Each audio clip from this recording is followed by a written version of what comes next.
لا مضل له ومن يضلل فلا هادي له ونشهد أن لا إله إلا الله وحده لا شريك له ونشهد أن سيدنا وحبيبنا ومولانا محمد أرسله بالحق بشيرا ونذيرا وداعيا إلى الله بإذنه وسراجا منيرا فقد قال الله تعالى في كلامه المجيد وفرقانه الحميد সকলে পড়ুন আউযু বিল্লাহি মিনাশ শাইতানির রাজিম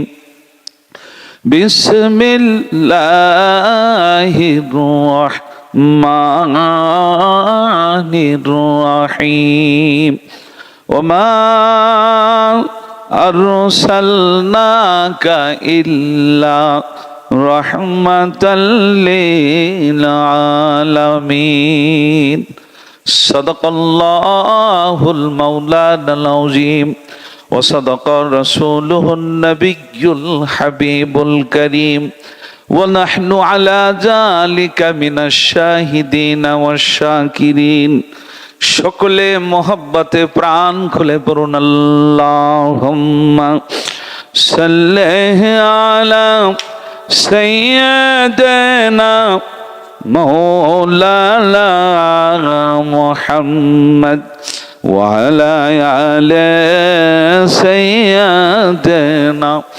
مولانا আল্লাহর বন্ধু দেওয়ানা বাগি রাসূলের ইসলাম জাগালেন যুগের ইমাম দেওয়ানা বাগি মুহাম্মদ ইসলাম জাগালেন তার শিক্ষাতে কত আশিক রাসূল পাককে দেখিলেন আল্লাহুম্মা সাল্লি আলা সাইয়্যিদিনা মাওলানা মুহাম্মদ وعلى آل سيدنا مولانا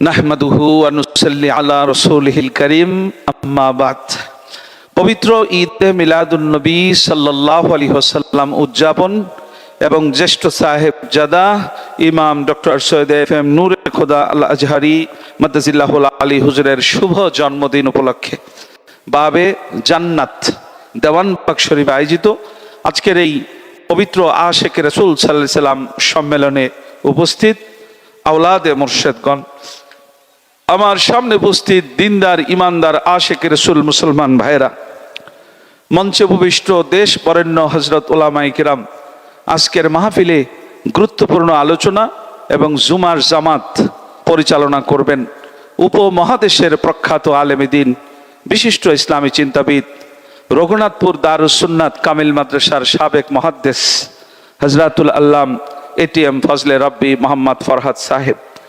সর্বস্তরের উপস্থিতি, যে যেখানে অবস্থান করে আমাকে শুনছেন, আল্লাহর মহান বন্ধুর এই দরবারে এসেছেন, আপনাদের সকলের কাছে আমি সশ্রদ্ধ সালাম নিবেদন করছি। আবারও সবাই সালামের জবাব দিবেন, আসসালামু আলাইকুম ওয়া রাহমাতুল্লাহি ওয়া বারাকাতুহু। সম্মানিত আশিক রাসূল ভাইরা, আপনারা সবাই কেমন আছেন? পিছনের ভাইরা তো কথা বলে না। কেমন আছেন? সবাই ভালো আছেন? যারা যারা ভালো আছেন দুইটা হাত উঠে একটু আল্লাহরে দেখান তো। আসলেই কি ভালো আছেন সবাই?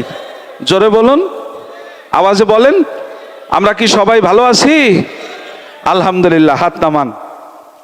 ভাইরা আমার, ইতিপূর্বে আপনি কেমন ছিলেন আমি জানি না, ভবিষ্যতে আপনি কেমন থাকবেন তাও আমি জানি না। তবে এই মুহূর্তে আপনি যে ভালো আছেন আল্লাহর রহমত, এটা জানি। সুবহানাল্লাহ বলেন।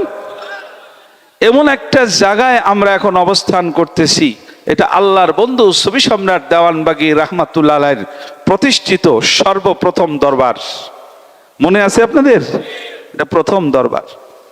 এই দরবার শরীফের ভিত্তিপ্রস্তর স্থাপন হয় সর্বপ্রথম বাবাজান 10 কাঠা জায়গা কিনে এই দরবার শরীফের কাজ শুরু করেন। তখন ইমাম শাহ চন্দ্রপুরী রাহমাতুল্লাহ আলাইহি জাহেরাতে জগতে বেঁচে নাই, উনি ওফাত লাভ করেছেন।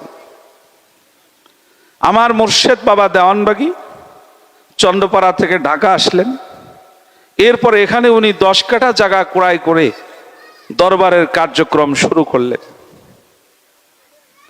যেই দিন বাবাজান দরবারের জন্য 10 কাঠা জায়গা ক্রয় করলেন, ওই দিন আমাদের মাতুয়াইল ড্যামরার এক আশেকে রাসূল ভাই, উনি চন্দ্রপাড়ার জাকের ছিলেন, পরে বাবাজানের সাথে উনি ঢাকা আসছেন। উনি স্বপ্নে দেখতেছেন ইমাম শাহ চন্দ্রপুরী রহমাতুল্লাহ আলাইহি খুব পরিশ্রান্ত ক্লান্ত হয়ে আসছেন। ওই জাকের ভাই জিজ্ঞেস করলেন ইমাম হুজুরকে যে বাবা, আপনি এত পরিশ্রান্ত ক্লান্ত কেন?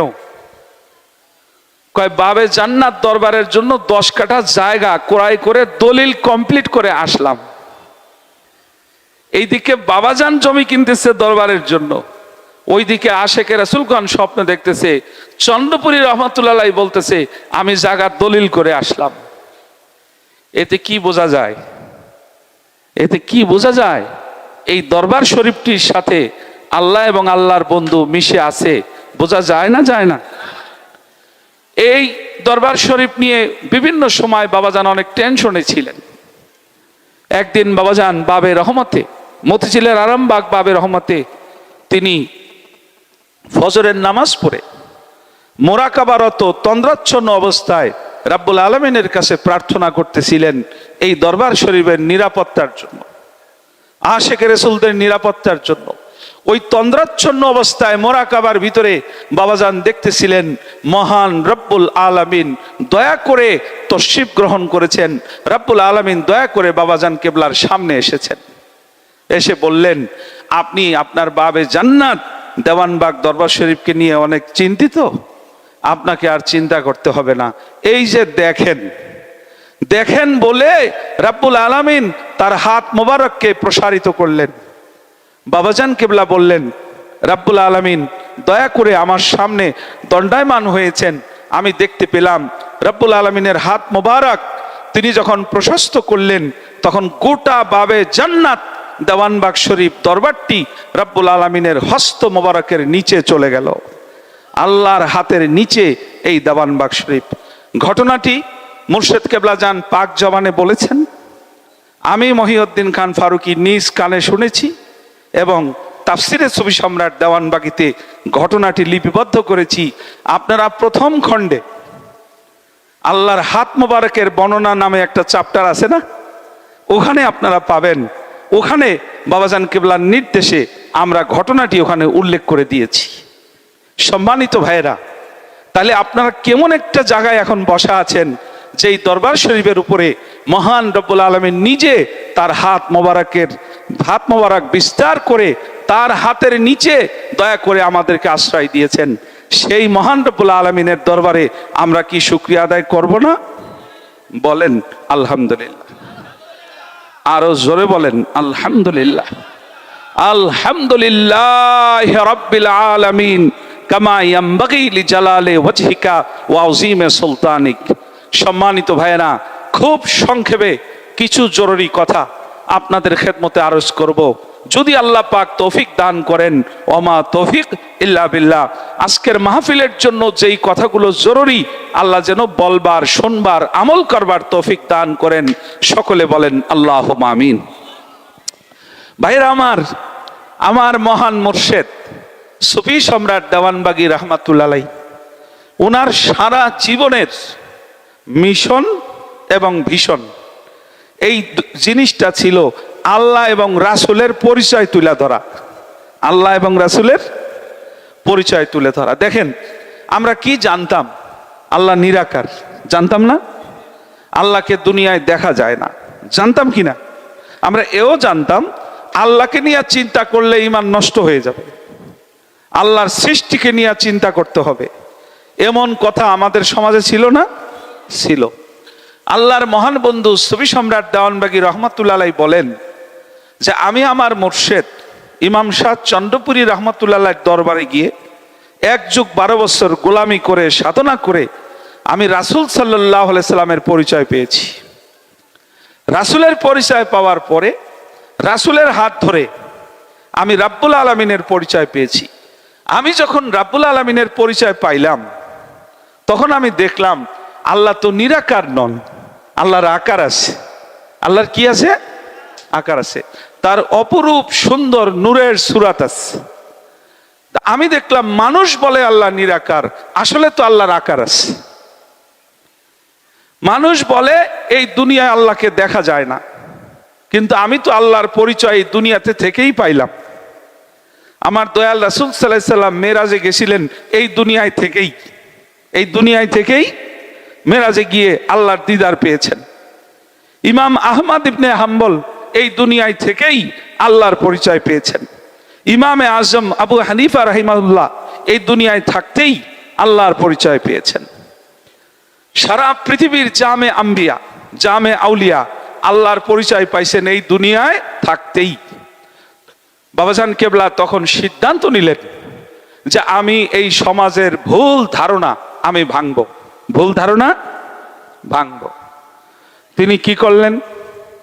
তিনি কোরআন গবেষণা কেন্দ্র করলেন।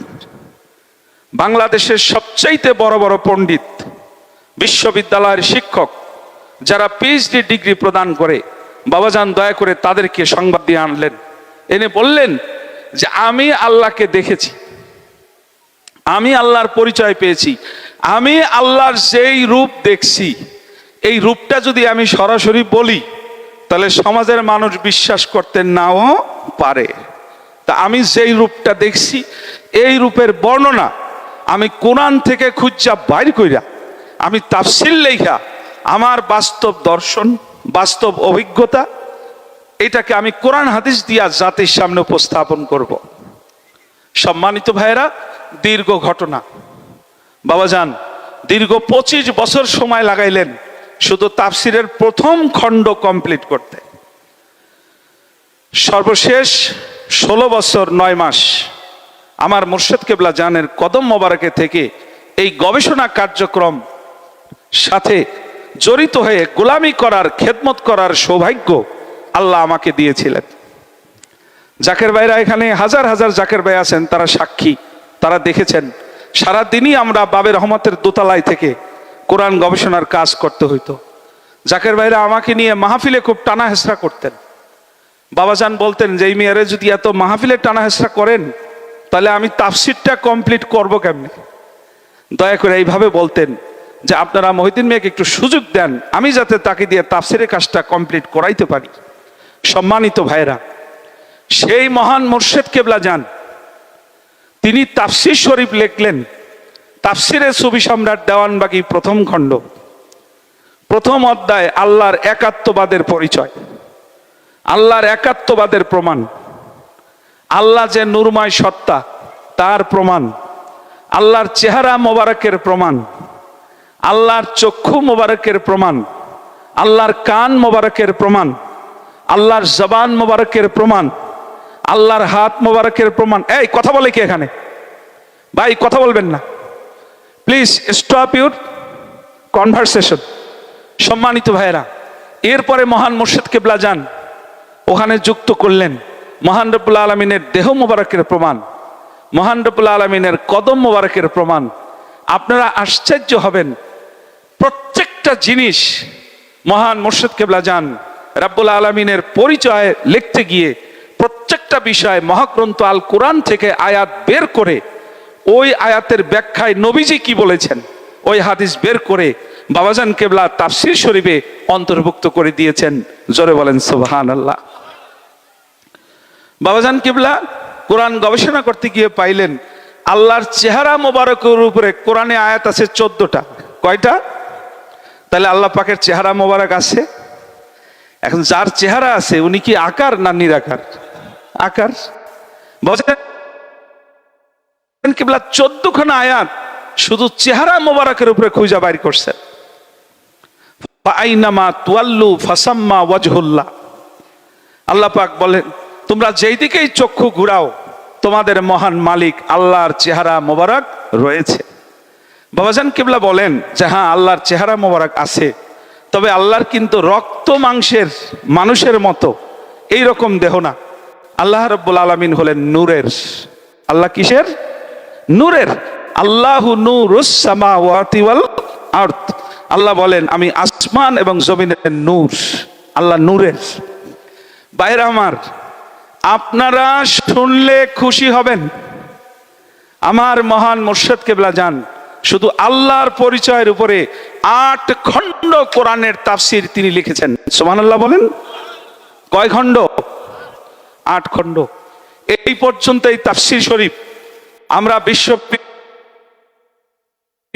ভাইস চ্যান্সেলর, ইসলামিক স্টাডিজ ডিপার্টমেন্টের চেয়ারম্যান, মাদ্রাসার মুফতি, মুহাদ্দিস যারাই পড়েছে তারা বলেছে যে এই তাফসীর পড়ার পরে আমাদের বুঝতে আর বাকি নাই।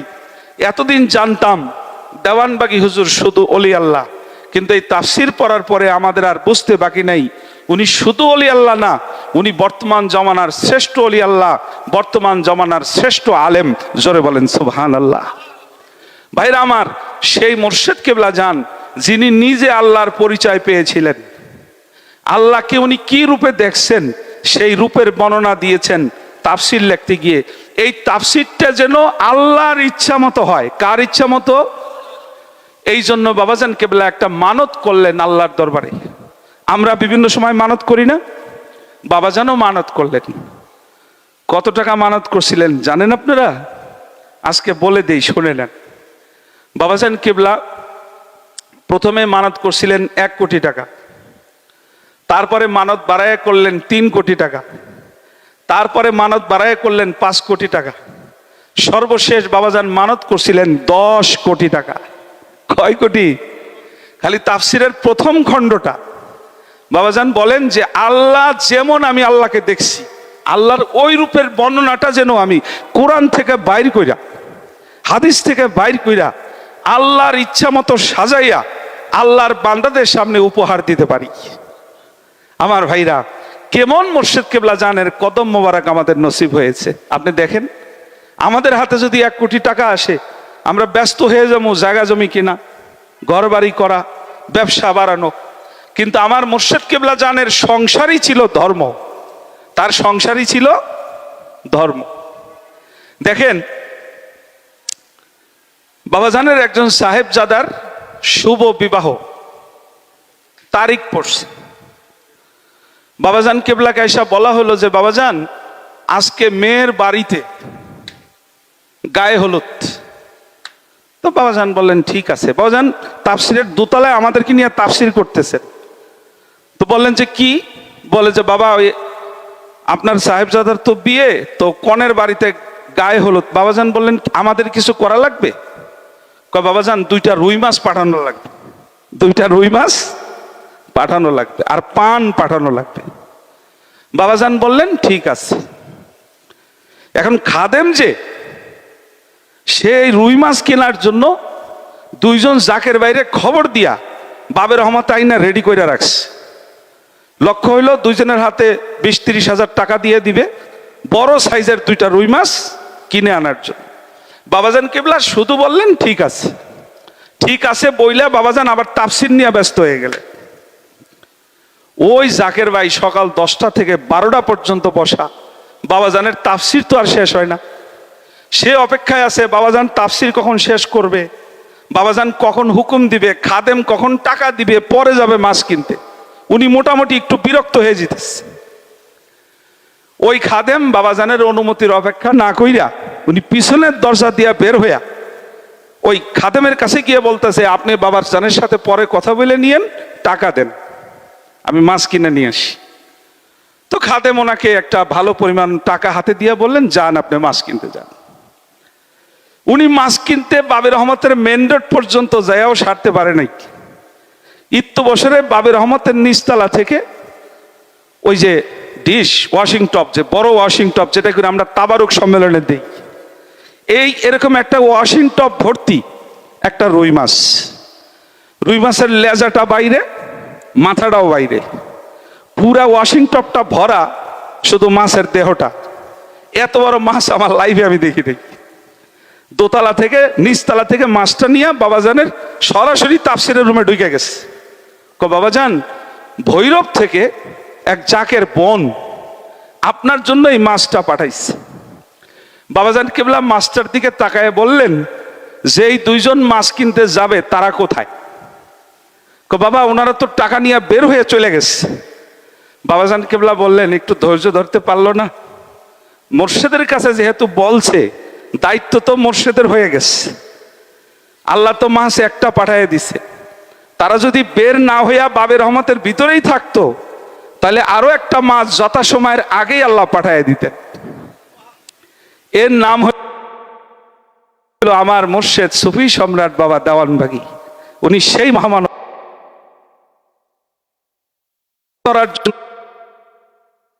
ব্যস্ত ছিলেন, রাসূলের পরিচয় জাতির সামনে তুলে ধরার জন্য ব্যস্ত ছিলেন।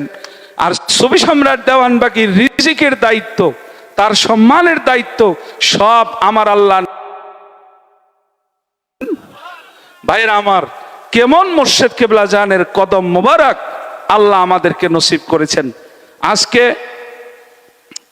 আমাদের জ্যেষ্ঠ সাহেবজাদা মোহাম্মদ ইসলামের সম্মানিত ইমাম ডক্টর সৈয়দ FM নূরে খোদা আল আজহারি মাদ্দাজিল্লাহুল আলী হুজুর যখন মিশর থেকে আসলেন ছুটিতে, আবার মিশর চলে যাবে, তখন কাঁঠালের সিজন নাই।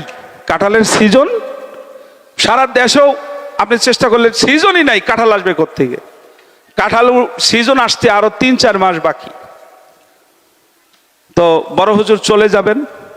দয়াল মা রহমাতুল্লাহ আলাইহা বাবাজানের কাছে গিয়ে বললেন যে ছেলেরা তো মিশর চলে যাবে, বড় হুজুর আর ছোট হুজুর, ছেলেদেরকে যদি একটু কাঁঠাল খাওয়াইয়া দিতে পারতাম ভালো হইতো, যদি একটু কাঁঠাল খাওয়াইয়া দিতে পারতাম ভালো হইতো। বাবাজান কেবলা শুনলেন, বাবাজান চুপ, কোনো কথা বললেন না। সারা বাংলাদেশে কোনো কাঁঠালের অস্তিত্ব নাই।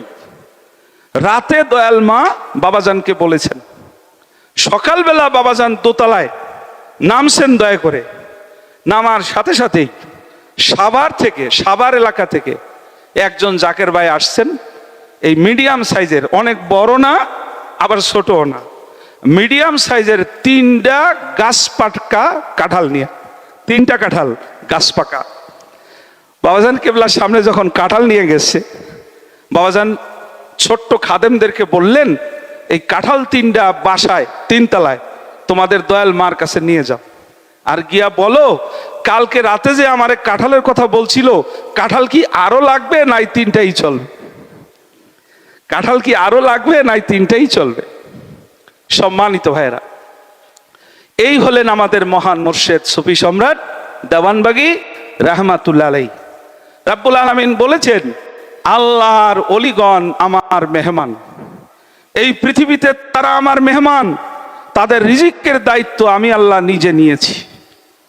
বাবে রহমতের 3 তলায় বাবাজান কেবলা দুপুর বেলা খাওয়া দাওয়া করতেছে। তা আমাদের ছোট সাহেবজাদা হুজুর বাবাজানের সামনে গেছে। বাবাজান বললেন যে আব্বু আমার সাথে খাও। তো ছোট হুজুর বললেন যে বাবা আমি কিছুক্ষণ আগে খাওয়া দাওয়া করছি, আমার ক্ষুধা নাই।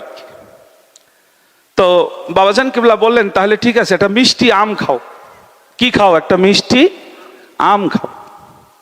তো ওখানে যে খাদেম ছিল সে ফ্রিজ খুলছে, খুইলা কয় বাবাজান আম তো নাই।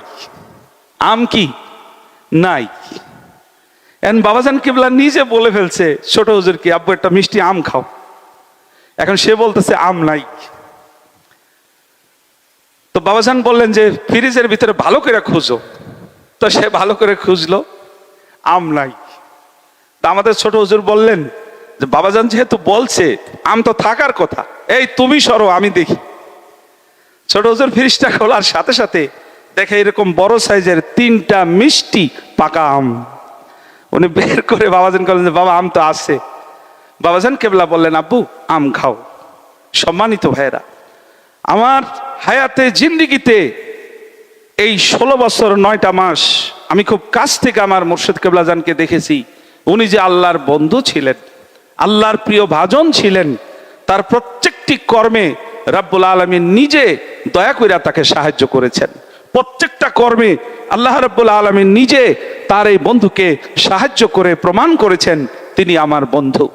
সম্মানিত ভাইয়েরা, আমরা সেই মহান মুর্শিদ কেবলাজানকে ভাগ্য গুণে আমরা এই মানব জন্মে আমরা তাকে পেয়েছি ভাগ্য গুণে। মুর্শিদের ওফাতের পরে ইমানের উপর কিছু ঝড় আসে, ইমানের উপর কিছু ঝড় আসে, এটা মাথায় রাখবেন। আপনারা তো অনেক মুরব্বী এখানে বসা আছেন, দেখবেন গ্রামে যদি ছেলে মেয়েদের বাবা বৃদ্ধ হয়ে মারা যায়, ওই মুরব্বীরা বলে যে তোমার আব্বা তো জগৎ থেকে চলে গেছে, কিছুদিন একটু সাবধানে চইল। এরকম কি হয় কিনা বলেন? এরকম একটা বিষয় কিন্তু আছে। তো এখন বাবা দেওয়ানবাগী তিনি তো শুধু সন্তানের পিতা নন, তিনি 3 কোটি আশিক রাসূলের রুহানি পিতা। তিনি আমাদের মুর্শিদ, আমরা তার মুরিদ। ভাইরা আমার, সেই মহান মুর্শিদ কেবলাজান তিনি 1.5 বছর প্লাস আমাদের মাঝ থেকে তিনি পর্দা করেছেন, চোখের আড়ালে গেছেন। কিন্তু স্বপ্নে মোরাকাবায় বাবাজানকে পাওয়া যায় না? যায় না? স্বপ্নে পাওয়া যায় তো? যায় কিনা বলেন? স্বপ্নে বাবাজানকে পাওয়া যায় না? যায় না? আচ্ছা, বাবাজানের ওফাতের পরে এই যে আজকে 1.5 বছর প্লাস বাবাজান যে ওফাত করলেন, ওফাতের পরে বাবাজানকে যারা স্বপ্ন দেখছেন, স্বপ্ন অথবা মোরাকাবায় দেখছেন, যারা দেখেন নাই আল্লাহর কসম দিয়া বলি হাত উড়াইবেন না। যারা দেখছেন, ওইলে স্বপ্নে দেখছেন অথবা মোরাকাবায় দেখছেন, যারা বাবাজানের ওফাতের পরে বাবাজানকে দেখছেন, তারা 2টা হাত উঠান। আমি কিন্তু আল্লাহর কসম দিয়া বলছি, যারা দেখেন নাই তারা হাত উঠাইবেন না। 2টা হাত উঠান, উঠান 2টা হাত, সাক্ষী দেন যে আমার মুর্শিদ কেবলাজানকে আমরা স্বপ্নে দেখেছি, আমরা মোরাকাবায় দেখেছি। আমার মুর্শিদ কেবলাজান আমাদেরকে পথ দেখায়, এখনো স্বপ্নে মোরাকাবায় আমাদেরকে বাবাজান কেবলা পথ দেখায়, এটা করো, এটা করো না, এটার ফলাফল এই, এটার ফলাফল এই। কি মুর্শিদ আমাদেরকে পথ দেখায় না? দেখায় না? দেখায় না? দেখায় না? হাত নামান ভাইরা আমার। সেই মহান মুর্শিদ সুফি সম্রাট দেওয়ানবাগী রাহমাতুল্লাহ আলাইহি, যাকে আমরা মুর্শিদ রূপে পাইছি, আল্লাহ তাকে কোথায় দেখাইছেন? পূর্ণিমার চাঁদে। কোথায় দেখাইছেন? পূর্ণিমার চাঁদে। বাবাজান কেবলা পাক জবানে বলে গেছেন, আমার দরবারে কোনো পীর হবে না। বলছেন না? আমার দরবারে কোনো পীর হবে না। এমন কোনো জাকের নাই যে শুনেন নাই। আমার দরবারে কোনো পীর হবে না, কোনো মুর্শিদ হবে না। বাবাজান বলছেন আমার দরবারে পীর হবে না কেন? কারণও বাবাজান ব্যাখ্যা করছেন। সে কারণটা কি? বাবাজান বলছেন আমার এটা কোনো তরিকা না, আমার এটা হলো সরাসরি রাসূলের ইসলাম, সরাসরি মোহাম্মদী ইসলাম। বাবাজান কেবলা বলেছেন রাসূলের ওফাতের পরে ওখানে কি কোনো পীর হয়েছিল? না। রাসূলের ওফাতের পরে সাহাবারা কেউ রাসূলের চেয়ারে বসে রাসূলের ধর্ম আগায়া নেন নাই। খোলাফায়ে রাশিদিনের 4 জন, হযরত আবু বকর, হযরত ওমর, হযরত উসমান, হযরত আলী কারামাল্লাহু ওয়াজহু, এই 4 খলিফা রাসূলের চেয়ারে না বইসা, রাসূলের চেয়ার ঠিক রাখিয়া, রাসূলের গোলাম হইয়া রাসূলের ধর্ম আগায় নিয়ে গেছে। হ্যাঁ, বাবাজান কেবলা পাক জবানে বলেছেন যে আমার দরবারে কোনো পীর হবে না, আমার এটা মোহাম্মদী ইসলাম। আমার দরবারে যদি কেউ পীর দাবি করে আপনারা পাত্তাই দিবেন না। বলছে কি না? পাত্তাই দিবেন না। ভাষাটা একদম এই, আমার দরবারে যদি কেউ পীর দাবি করে আপনারা পাত্তাই দিবেন না। বাবাজান কেবলা বলেছেন রাসূলের ধর্মটা যেভাবে খোলাফায়ে রাশিদিনের এই 4 জন আগায় নিয়ে গেছে, আমার এই মোহাম্মদ ইসলামটাও আমার সম্মানিত 4 জন ইমাম, 4 জন সাহেবজাদা, তারাও আমার এই ধর্মটাকে এইভাবে আগায় নিয়ে যাবে। তারা কি বাবাজানের কুরসিতে বৈশা আগায় নিবে, নাকি বাবাজানের গোলাম হইয়া ধর্ম আগায় নিয়ে যাবে? গোলাম হইয়া ধর্ম আগায় নিয়ে যাবে। সম্মানিত ভাইয়েরা, বাবাজান কেবলা পাক জওয়ানে বলেছেন, আমার দরবারে যদি কেউ পীর দাবি করে পাত্তাই দিবেন না। আপনাদেরকে মনে রাখতে হবে, বাবা দেওয়ানবাগীর ধর্ম কিন্তু প্রচারিত হবে বাবাজানের কদম মোবারক থেকে। বাবাজান শাহিদ আছেন বাবে মদিনা কেন্দ্রীয় রওজা শরীফে। এই কেন্দ্রীয় রওজা থেকে সারা বিশ্বে মোহাম্মদী ইসলাম প্রচার হবে। কি হবে না হবে না? সম্মানিত ভাইয়েরা, আজকে আপনারা যারা এই সম্মেলনে এসেছেন, আপনাদেরকে সিদ্ধান্ত নিতে হবে। আমাদের মুর্শেদ বাবা দেওয়ানবাগী, যার চেহারা মোবারক আল্লাহ পূর্ণিমার চাঁদে দেখিয়েছেন, এই পূর্ণিমার চাঁদে দেখিয়ে আল্লাহ আমাদেরকে তার বন্ধুর সাথে পরিচয় করিয়ে দিয়েছেন। এটি একটি অলৌকিক ঘটনা। যদি কাউকে পীর হইতে হয়, যদি কাউকে দেওয়ানবাগ দরবারে পীর হইতে হয়, তাহলে তাকেও তো চাঁদের ভিতরে আবার দেখা লাগবে। আমার ভাইরা, আজকে আমাদের আশেকে রাসূল জাকের ভাইয়েরা দলে দলে তারা আজকের এই সম্মেলনে যোগদান করতেছেন। আমরা তাদেরকে আন্তরিক ধন্যবাদ জানাই, মোবারকবাদ জানাই, যারা আজকের এই সম্মেলনে অংশগ্রহণ করেছেন।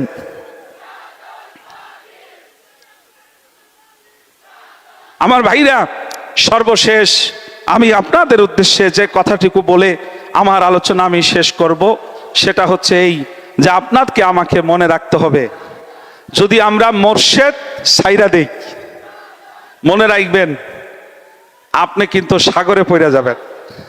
লেখা রাখেন, মোর্শেদ যদি সাইরা দেন আপনারা কিন্তু সাগরে পড়ে যাবেন। আর যদি মোর্শেদকে আঁকড়ায় ধরেন, ইনশাল্লাহ আল্লাহকেও পাবেন, রাসূলকেও পাবেন। আপনাদের ভাগ্য খুলে যাবে যদি বাবা দেওয়ানবাগীকে আপনারা আঁকড়ায় ধরতে পারেন।